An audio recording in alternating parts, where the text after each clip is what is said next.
Well, this is a special treat for me and for our podcast because we have none other than Michael Newton is the guest on Journey of an Aesthete, and that's special and unique because you are the man responsible, if I could put it this way, for the sound of our show to Yeah. a large extent, and in the audio of our show, and probably other things too. I don't know, but I I really love having guests on the show who um, work behind the scenes, and make things work and get things to be a kind of a finished culmination project, Right. and then put it out into the world.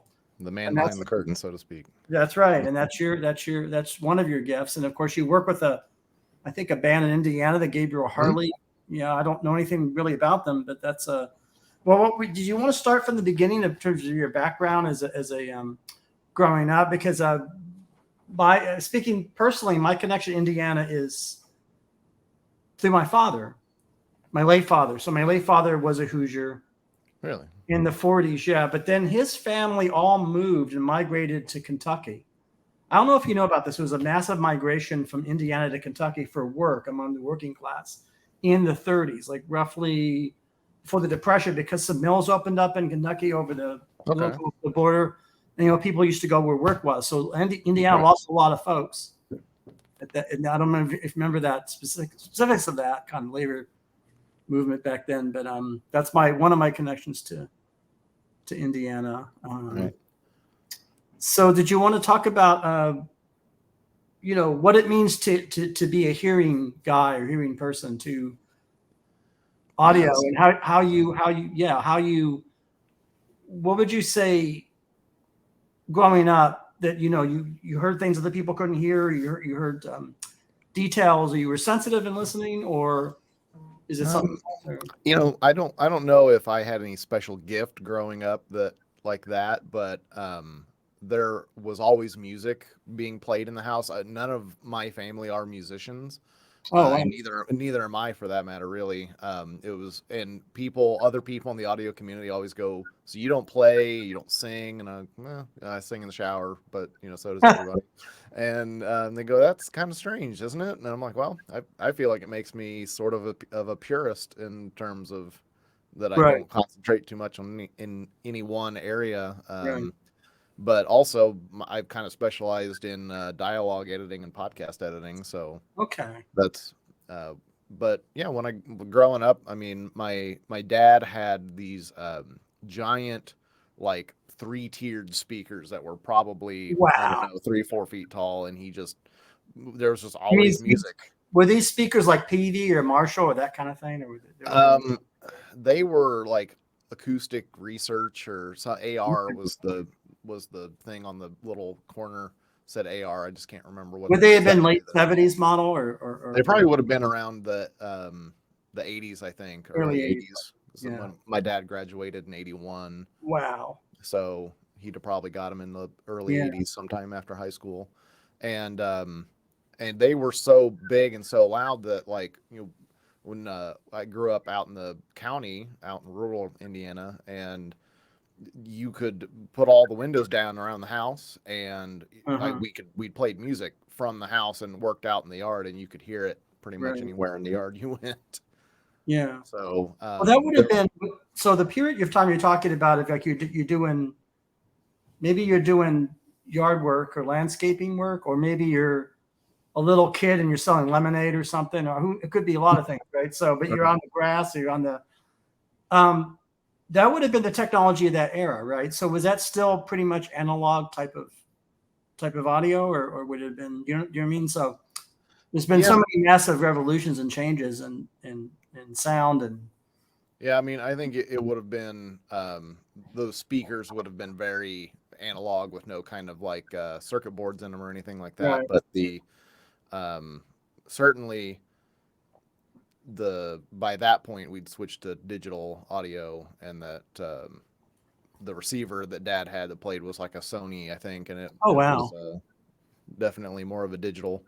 But it was, I don't know, it was not so packed full of, like, circuit boards and things, because saw him open it up a time or two, and he soldered. You see, he was kind of a handyman of all trades, and he made his living as industrial maintenance, but he could solder a little bit and weld and do other things, and so he would open that thing up and solder things back together. When they got hot, they would.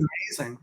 So that probably, so he would actually open up a speaker and work on it and do, like, you'd work on a car, you'd work on a, was that where your dad's full-time job, that kind of work? Did he work for large scale factories and more small? So he did big companies as well as little companies.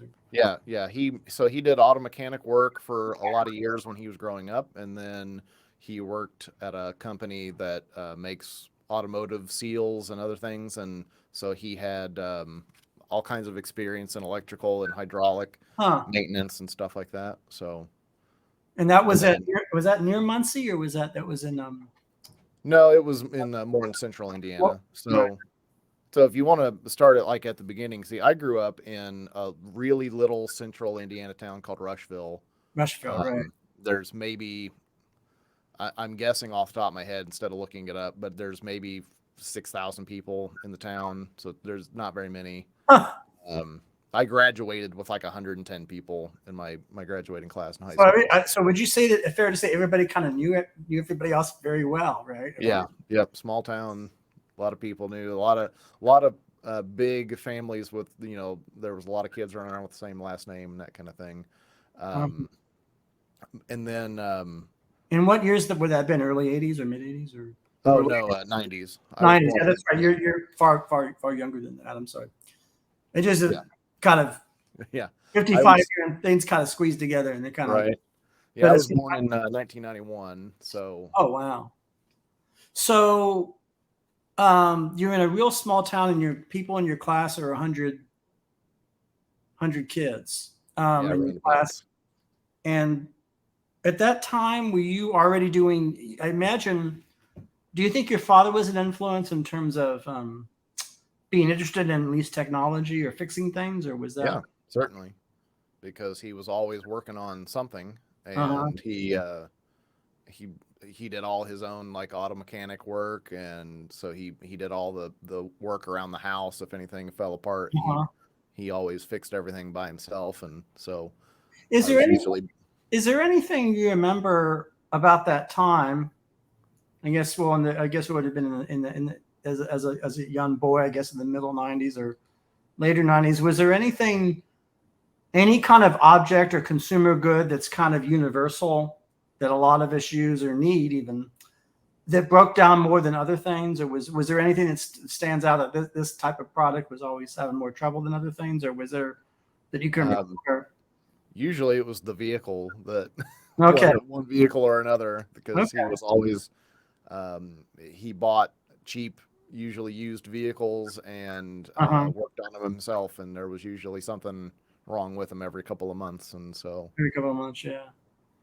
Would you say there's an advantage to that? A certain advantage in buying really low and buying an inexpensive used vehicle and having the mechanic skill to sort of spruce it up or do things with it and tinker with it?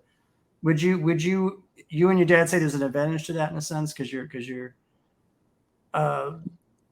can make it your own in a way, or does that make? Yeah, I mean, there's an advantage of it in that, we grew up, and I would say it's fair to say that it was a low income situation, and so if you can't afford to, buy a new vehicle that's going to have a warranty and somebody else can work on it, then you have to learn to work on things yourself. And so Dad, but what was funny was that my dad didn't want me working on cars and things all the time. He was always told me that I would go and get an education, go to college, and I see. not as he put it, turn wrenches for a living. So it's fairly common, right? In that, one of my favorite movies ever made, I don't know if you've seen it or not, is Breaking Away. I don't think I've seen it. No. Yeah, well, it's a great Indiana movie.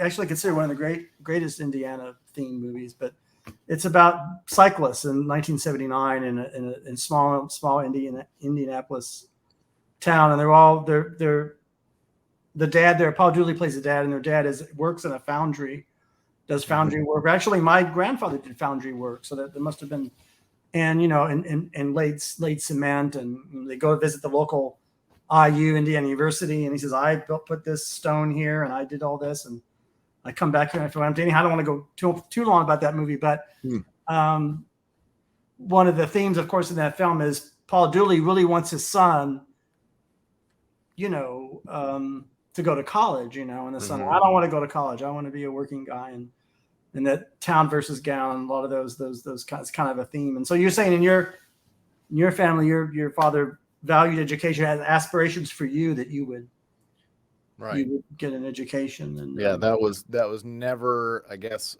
up for debate or in question in any way in his mind. So, and what was your mom's opinion about that? So, I don't want to leave my mom out of things. My mom always basically supported anything that I wanted to do. Okay. And she was very supportive of me going to college and getting an education. Right. And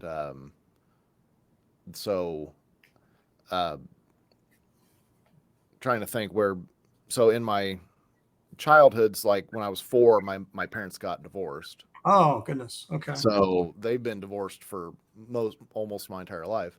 Oh, And so dad moved out to the country, out in the middle of basically nowhere, and mom stayed in town. And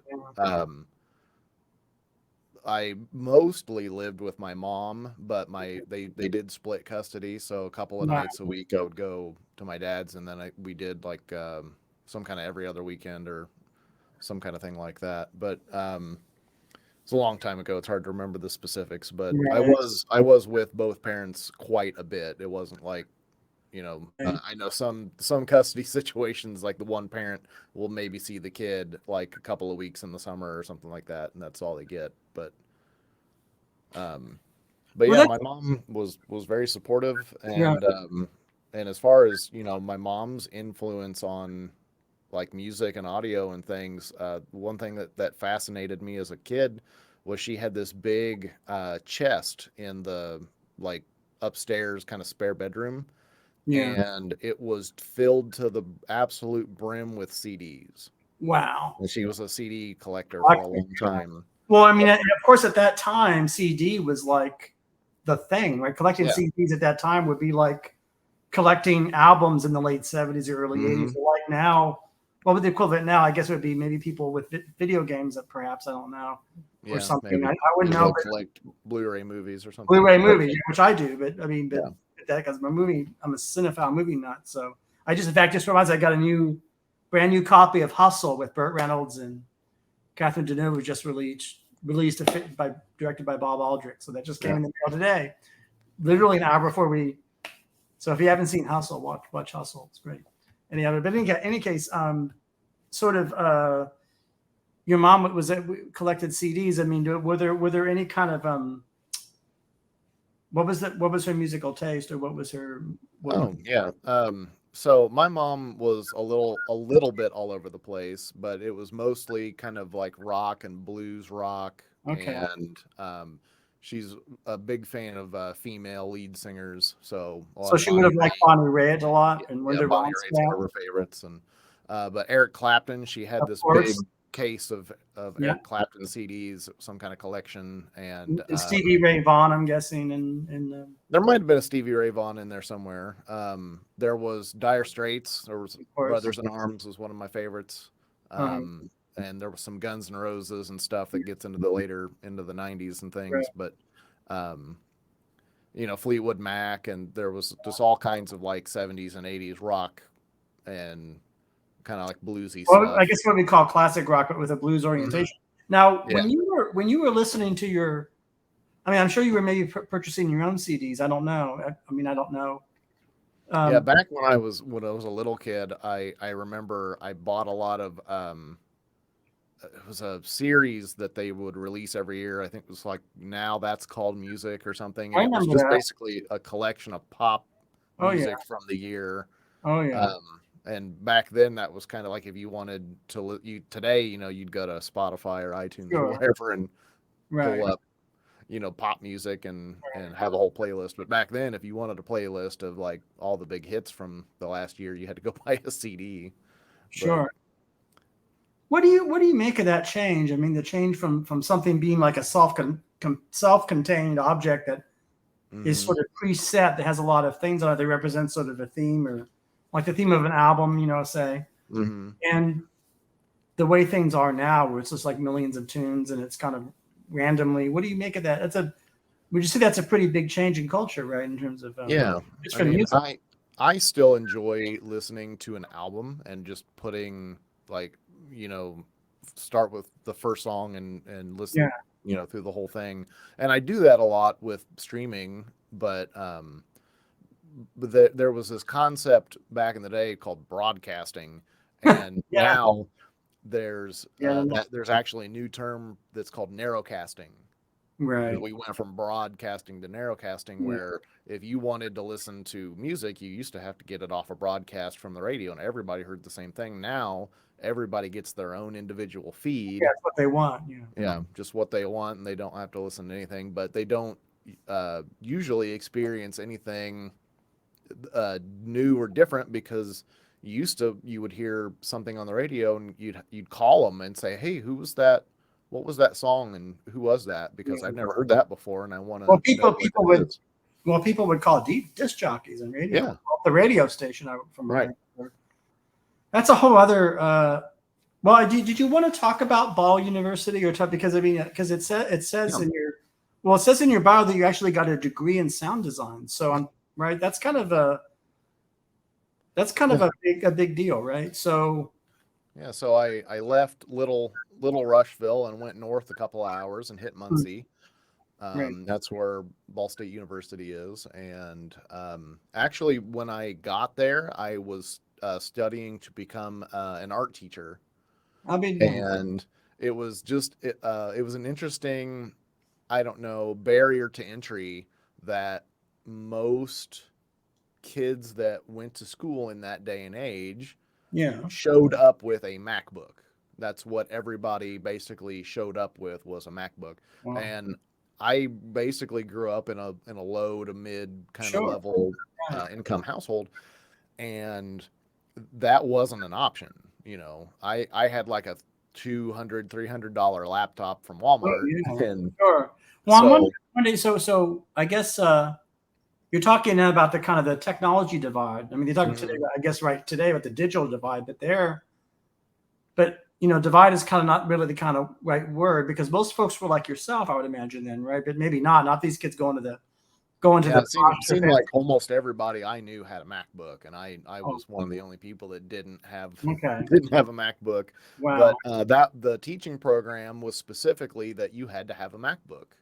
Like the whatever program that they wanted you to use to take your classes, it was specifically only for MacBooks, and I didn't have one, so I switched to a different program. And what ended up happening was my roommate was an audio major, and he wouldn't shut up about all these cool microphones that he was playing with and all these big speakers he was listening to. And I was like, well, that sounds pretty interesting. Who do I talk to maybe switch gears here and do that instead?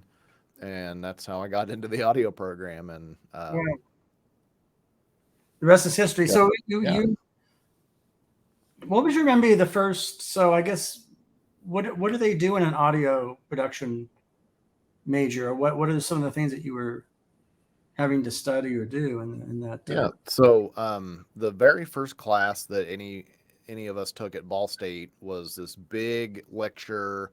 It was probably maybe between 100 and 200 people in the class. And they actually had a studio that they would clear out, and I think it was a newsroom or something for like the Ball State News or something like that. But anyways, and they'd pull down a projector and they'd wheel in these big speakers on these big carts, and then they would play videos for us, and they would say, we want you to go out and replicate that. And so they, instead of saying you have to have a MacBook or you have to have a camera, they had a full facility that rented these things out. I mean, they were free with our, I'm sure we paid for them somehow in our tuition, For sure. but anyways, you could go and check out cameras and microphones and things, and we all go out into the field and record things and try to do whatever project it was. I think the first project was we had to film a 1 second or something of every letter of the alphabet out anywhere that we could find it.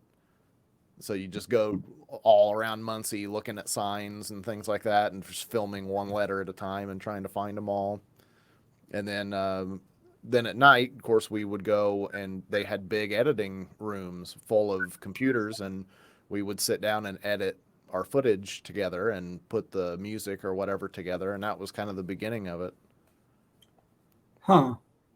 And then later on, see, the Ball State has the good graces of having graduated David Letterman. And so a number of years ago, he donated a lot of money to the university, and they built a state-of-the-art telecommunications building called the Letterman Building. The Letterman Building. Yep. Yeah. And contained within that are 2 world-class multi-million-dollar recording studio facilities that when you graduated up kind of from the early classes, you would go actually sit in those studios and have class in there. And then on the weekends, you would record things. Sometimes there was like a big semester project like near the end. It was kind of like the final where you'd get a full big band in and set up all the microphones on all the drum kit and all the different guitar and bass cabinets and things and the singers. And then you would go and edit all that together over a couple of weeks, and you would turn in a couple of songs or one. I did a class over the summer where we actually did a whole album. But you did. What kind of album was it? Was it a rock album, or what? Yeah, it was a local kind of hard rock group. They were actually all about the same age as us. They were probably early 20s. Yeah. And I can't remember. I think they were called Riverside or something. Yeah. Like that. But they they were just a local group. I don't think they're together anymore, or at least I haven't heard from them or anything. I mean, but, record an entire album as part of your major sounds great. Yeah. Do you think people hear differently from each other? I mean, obviously putting aside the people the non-hearing and the hearing, or the in terms of what they, because I guess I'm a musician, I'm a pianist, so maybe I'm kind of sensitive about sound of things a little bit, and I'll hear things that don't sound quite right to me sometimes. And somebody else in a very similar situation hear the same thing, they're like, "Oh, that's okay, that's fine." I mean, people that work more in the audio industry get, I think, much more picky about, what sounds good and what doesn't, and how they want things to sound. But because I know people that are perfectly happy listening to, say, just their TV. They don't need any additional speakers or a sound bar or anything like that, and they're perfectly happy with that. And if you try to add that stuff in, then they start going, "No, that's too complicated. I don't want all that stuff." But then, as far as people within the industry, if there was any one right answer to what's the best pair of headphones, or what's the best pair of speakers, or what's the best microphone, then there would only be one speaker. Right. So there's a subjective element, but I've always wondered about. Well, do you run your TV? I mean, if you have a TV, do you run it through do you have a special setup for your? Mm-hmm. I sure do. Because you're not satisfied with whatever they. Yeah. So when I was in college, one of the classes that we took, they wheeled in this big surround sound system, and those speakers were tannoys, and they still make them, but they're just not. I don't know what they used to be, but all through the probably 70s, 80s, 90s, tannoy was a huge name, and the studios all around the world. But I think they're a British company. But anyways, they wheeled in these big tannoy speakers, and we actually watched some movies, or at least some sections of some movies. I remember they put on Iron Man, the Marvel film, and we were just listening for the sound effects and the music and the pacing and stuff, and then they would talk some about how those effects were achieved. And but I just remember sitting there thinking, one of these days I have to have a surround sound like this. That from that point, that was my life goal, and I didn't know what I was going to do after that. And you have that now, right? Yeah, I do have that now. Yeah. When did you finally achieve it or have it or create it? It was probably 2015 or 16 when I got out of college in 2014. Wow. And it was probably I would say it was probably 2016 before I had, because I did buy a pair of studio monitors so that I could start, doing some work at home and trying to figure out how to record things and work with people. And I knew if I didn't have a set of speakers or a decent pair of headphones, I wouldn't get anywhere. So I bought two JBL professional series speakers, and then I just kept, like, once in a while when I had some money, I would buy another one, and then before I knew it, I had five. So you can do a surround sound when you have five. Well, sure. I mean, that's would you describe yourself then as an audiophile? Yes, I would, but there's a lot of folks out there that are extremely picky in the audiophile community. Well, they take it further than you. Yeah, they take it a lot further than I do. I'm happy with what I've got and glad to have it.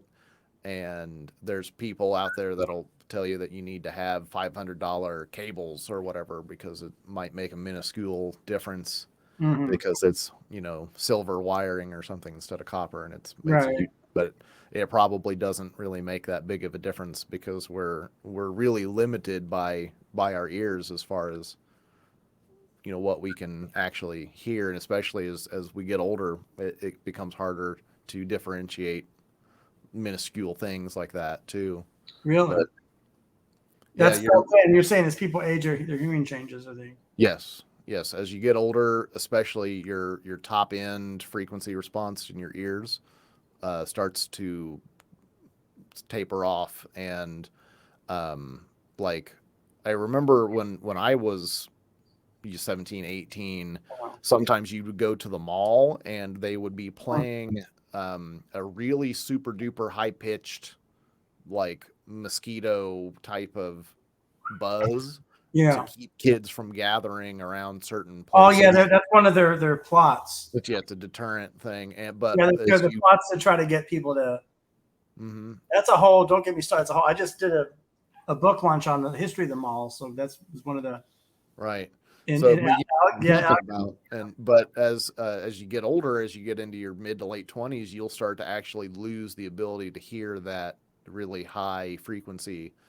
And then as we get into our 30s and 40s, that starts to taper off pretty significantly over the years. But some people are lucky; they're better than others. It's just maybe it's genetics, and it definitely has something to do with your exposure to loud sounds.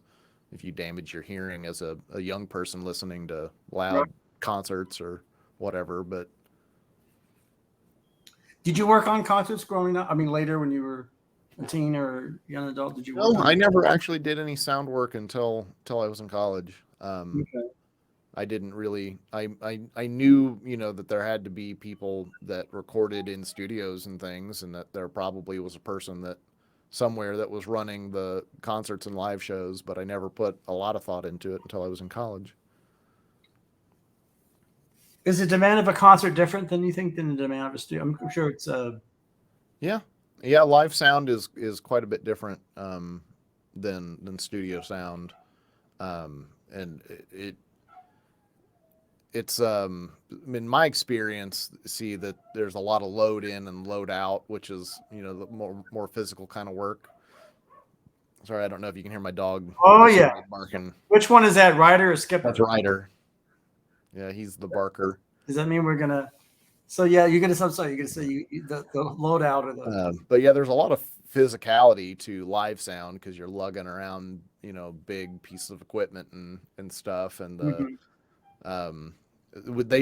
band actually did a show. I was working my full-time day job, but the band did a show yesterday, and it was 90 something degrees outside, and I wasn't super sad that I missed it because I'm sure they were sweating something fierce getting all their equipment loaded up and onto the stage and everything. But then you've got, I mean, we do a lot of outdoor shows, so you've got to fight wind noise and stuff like that. And the microphone choices are a lot different for live sound because you're trying to find ones that are better at managing wind noise and much more directional. So there's condenser microphones like the one I'm talking into now, which are great for indoor recordings, but you take them outside, they're really sensitive to things like wind noise. And yeah. so, but yeah, it's a whole Amazing. different kind of monster. It's amazing to me at Ball State that they used Iron Man as an example of. I guess that would have been a state of the art Hollywood studio filmmaking, right? And all the Yeah, back then that was 2000 and I can't remember when that movie came out, 2007 or 8. those years, Yeah. 8, 7. Yeah, That's so it was still pretty new at the time. those movies are very loud. Yeah. Extremely loud. Did they remark on the fact that big budget studio films were louder than other types of movies, or was there? I mean, I guess it depends on where you're sitting, but those are some. Yeah. Yeah, I don't know if we talked specifically about that, but there's the concept of the loudness war in digital audio, trying to push things as loud as they can possibly go, and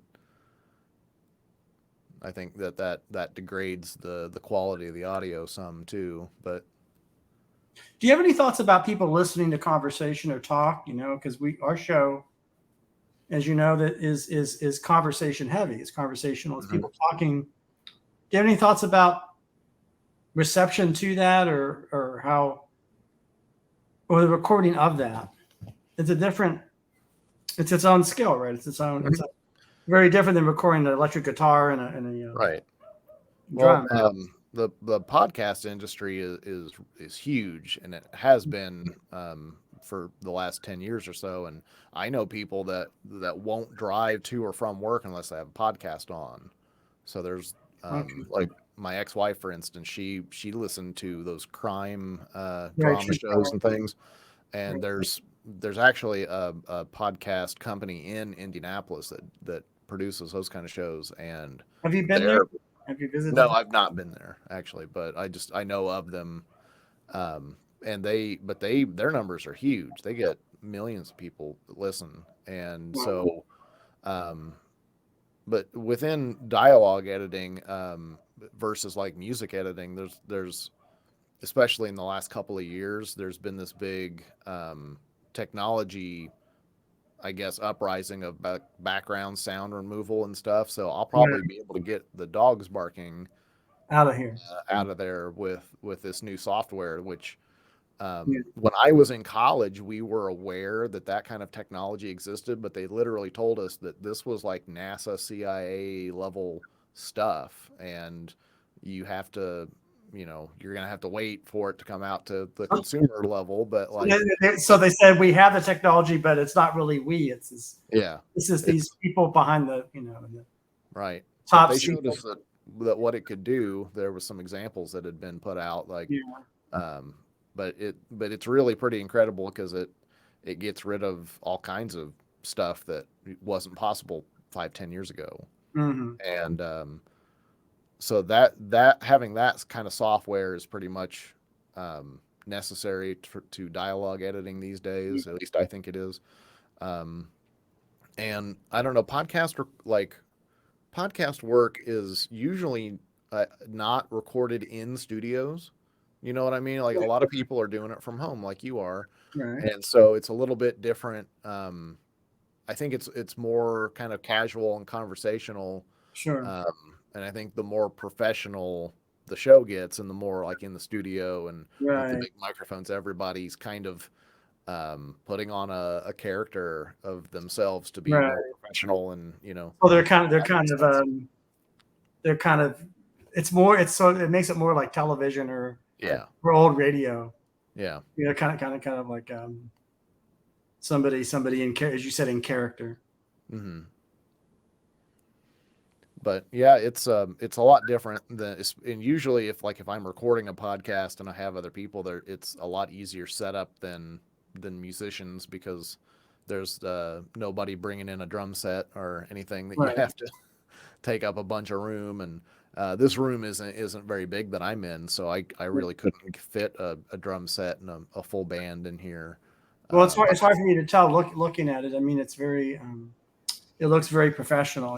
It's very. Do you think people's tastes have changed in terms of, well, as you said, podcasts are very big now.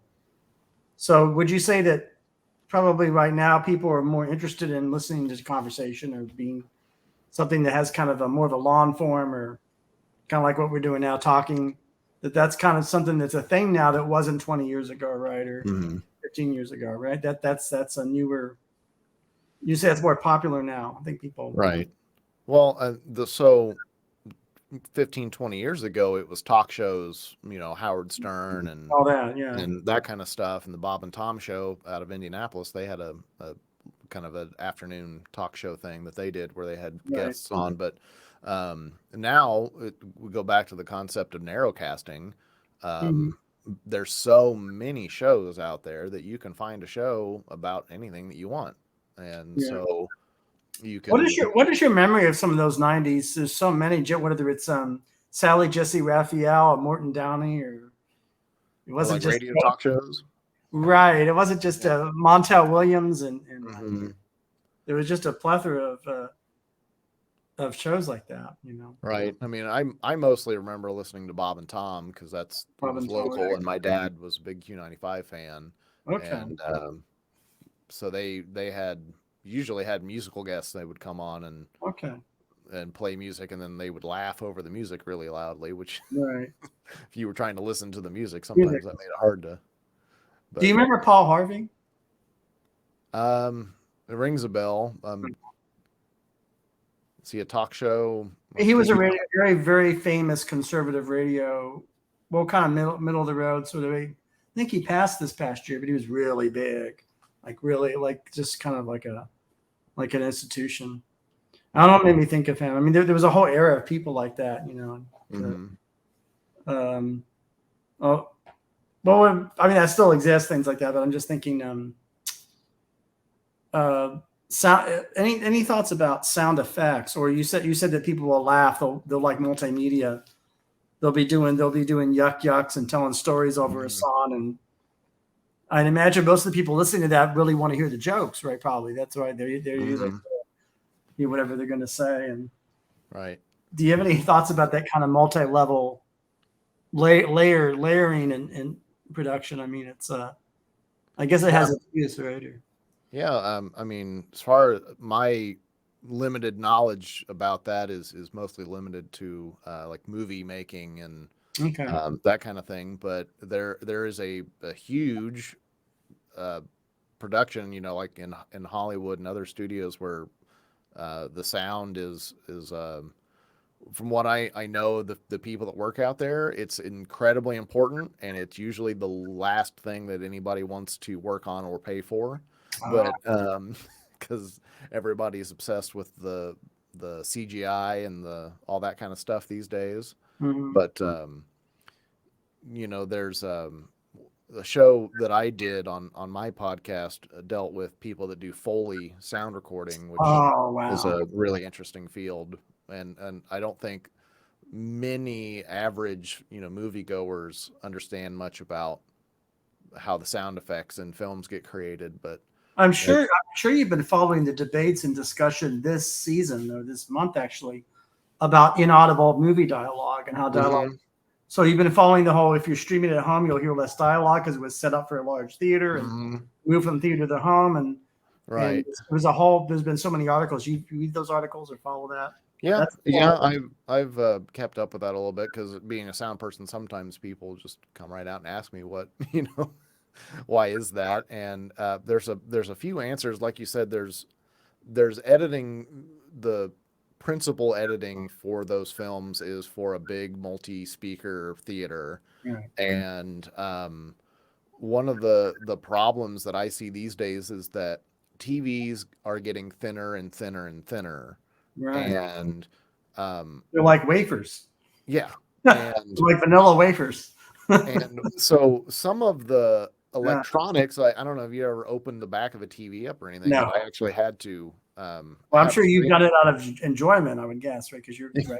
Well, I had to replace a screen, and one of mine went out, and it was under warranty, and so the guy came out and brought me a new screen and we replaced it. But so many of the electronics, I mean, if something used to be so thick, they can just flatten it and make it wider a lot of times. And so the screens can get larger and flatter, but speakers really can't, because speakers are by nature they move in and out. And if you take something that used to move in and out by an inch, and then you've only got a few millimeters or whatever because you've made it all so flat, I think the speaker qualities in televisions have gone through the floor.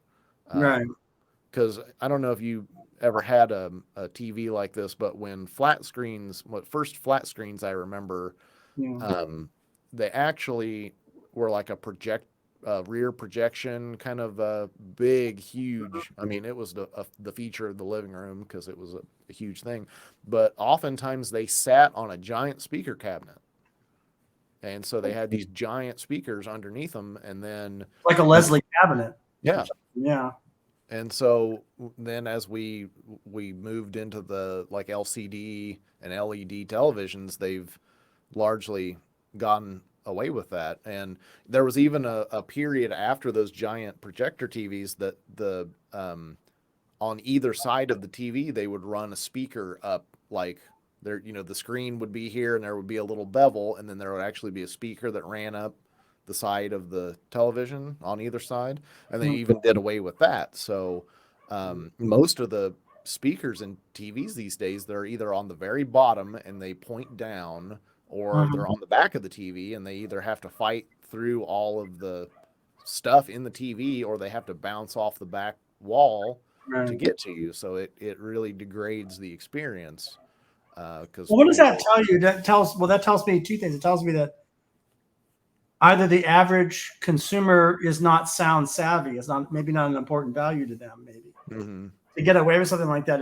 So in other words, there's a lot of schools of thought. Some people would say, well, it's leading, cost efficiency and cheapness, if you want to put it that way, leads the public to be less cultivated in their hearing, right?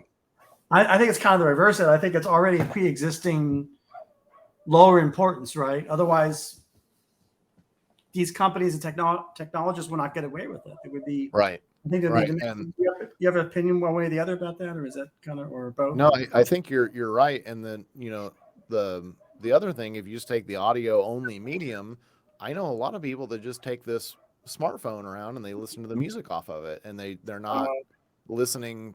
People used to have, like my dad used to have a big hi-fi. Oh yeah. And so now people walk around with the little speakerphone and they listen to music that way, and they're perfectly happy to do so, it seems like. Well, I think there's a reason for that, is that people take objects in the world. This is where I'm getting very much like my podcast of getting philosophical. Apologize. People take objects in the world and they intuitively and immediately reduce those objects down to an essence. So in the case of a song or music, they reduce it to the emotion of the story, the lyrics. And they think that's not only do they think that's what the song is, they think that's the most important part of the song. Right. So I'm just trying to imagine their point of view. Their point of view is like, what do you care about all this other stuff for? That's filigree. That's I want to hear the person sing to me. Right. That's a very venerable point of view, right? Certainly. It's a point of view that, of course, I had mixed feelings about, because right? Right. Probably the song too is the instruments and the sound of the instruments, and it's the issues of like whether the singer can sing in tune and whether the people play, and there's all of these things. Right. And so it's kind of a way of I don't know. It may be a way of trying to connect to something, or right. What do you think about that? It's like kind of like audio. I don't know. That's an old thing of like form and function. Everything becomes function. Or becomes, reduced. It's kind of like, right. I don't know if you have thoughts about that. Is it? Yeah, I mean, it makes me sad that people have kind of generally have moved away from the hi-fi, speakers and the big headphones and things, and it's all little earbuds and Mm-hmm. um, and speakerphones and the crappy speakers that are in the TVs. But one thing that's interesting that's on the rise is vinyl, Oh, yeah. and a lot of people I know now have turntables and are buying speakers again to listen to their turntables. That's And fantastic. Yeah. that's I personally don't have a vinyl collection or anything, but it's been an interesting turn of events that vinyl has come back into such demand, and a lot of people have turntables and speakers again suddenly. But I guess you would say there's hope in that for that. yeah, That's a counter move against what we've been talking about in this. right. But I'm sure people do that with other things. I'm sure vision. What's your feeling about what sound actually is and where it fits into space and time and vision? And it's one of the major senses. And do you think a lot about or at all about the meaning of sound or the meaning of hearing and Well, just I mean, there's a couple of things that I think about a lot when it comes to hearing. And one of them is how precious it is and how easy it is to lose. And a lot of people, I'm starting to find more and more people go to concerts are wearing earplugs. I have always had earplugs in at concerts, but right. there's been a lot of people over the years that they think the louder the better, and they want to crank everything up and have their hair blown off their head or whatever, and it's not a good you know standpoint to have, and you can't get that hearing back when after you've damaged it and lost it. There's nothing that can recover it. Oh, interesting. If you get cataracts, you can have surgery and have the cataracts removed, and Right. but you can't.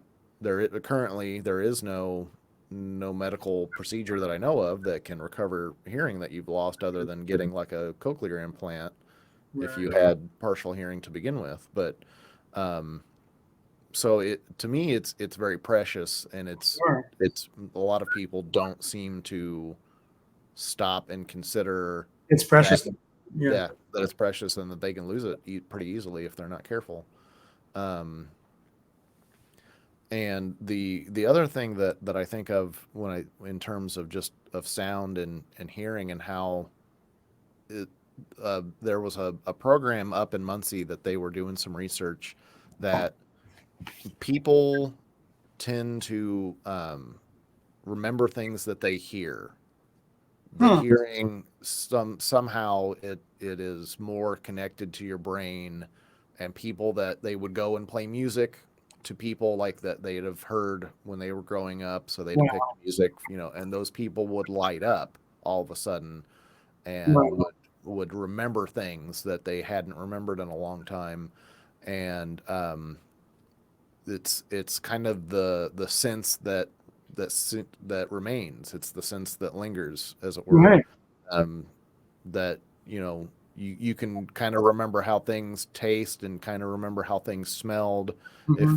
you had a strong association with those things. But think about how many song lyrics that you would just, as soon as the song comes on, it's like something turns on in your brain and you remember all the words, even if you hadn't heard it for a number of years. But there was some research to suggest that there was a stronger connection for memories and hearing, that those things were stronger than memories just based off of like sight or other things. Did that confirm an intuition you already had as a sound person? Were you like that? I knew that, or I sensed that. Or... Well, I mean, kind of, because it's I feel like I can remember, especially as people get older. I had memories where, like, my grandparents didn't always recognize people, but once they heard, or if they heard you coming, they knew who you were. Mm-hmm. But they didn't, as they got older, sometimes they didn't always recognize people by their face, but if they heard their voice, they knew who that was. Huh. Especially my grandma on my mom's side and my dad on my dad's side both had dementia. Oh my So goodness. they had memory issues, Uh-huh. and but usually they could remember. They knew who people were by the sound of their voice, but they didn't always recognize people looking at them. That's something you had experience of inside your own family. So, Mm-hmm. so when you read an article of research like that, you're able to connect it to Yeah. your own life experience. Like that's. Is there anything before we conclude? First, I want to thank you for your generosity of time and spirit and coming here and talking with us. It's great. Is there anything that you want to say to our audience about sound or about any of these things, or about the power of the ears and the power of sound, or the that comes into your mind? Yeah. So I usually tell people if they love music that they should invest in a decent pair of headphones. And the headphones I'm wearing I think were about $200. But if it's a hobby for you and you listen to music a lot, $200 usually isn't a huge investment. That might be for some people, I understand, but you can get decent headphones for $100 to $150, and the usually not something that you can find at Walmart. You might have to go do some digging online, but I would say invest in some decent headphones if you listen to music a lot. Mm-hmm. And the other thing is, if you're struggling to hear the dialogue on your Netflix, that I would suggest maybe getting a sound bar or something like that to start with. Those are pretty readily available, and should have a lot of them have options for like dialogue boost and stuff like that. So they'll help you out with some kind of setting on there that will boost the dialogue a little bit. Yeah. And then the third thing, like I said, I always recommend to people, if you're going to be somewhere loud, to wear earplugs. Just like if you're going to be outside all day in the sun, you should wear sunscreen if you care about your skin at all. Right. But if you're going to go to a concert, or if you're going to be at a monster truck rally or something that's going to be really loud, you should have earplugs in. Like the Indy 500 was just recently. Do you go to those? Are you a fan of that? No, not so much. But if it's a loud event, and you should probably be wearing some kind of hearing protection. Yeah. So, on a scale of loudness, where would you say that is with like being behind an airplane or a jet? It's not that loud, right? Or could it? I mean, it's not. It's the Indy 500 is pretty loud, but all the cars usually go by in a pack, all kind of together, so it's pretty loud. Actually, the Gabe Harley band played a show down next to the track last weekend, and we got a jet flyby that we didn't know we were getting, and that scared the crap out of all of us, especially the sound guy, because I didn't have anything to put in my ears handy, so it was. But yeah, it can get pretty loud down there. So those are your three recommendations: you say headphones and a sound bar. Yep, and for then people's TVs, state-of-the-art TVs that don't. Right. I can't. I don't think I could live without my sound system. I've had it for a number of years, and I value it very highly. So if something went wrong with it tomorrow, I'd probably be out trying to replace it as soon as possible. But that's just me. I know I'm a speaker nerd, so I kind of have to have that in my life. But well, thank you, Michael. I really appreciated this, and I hope it inspires people to think more about what they hear or how they hear. Yeah. Thank you. Hope so. Thanks, Mitch. Thank you.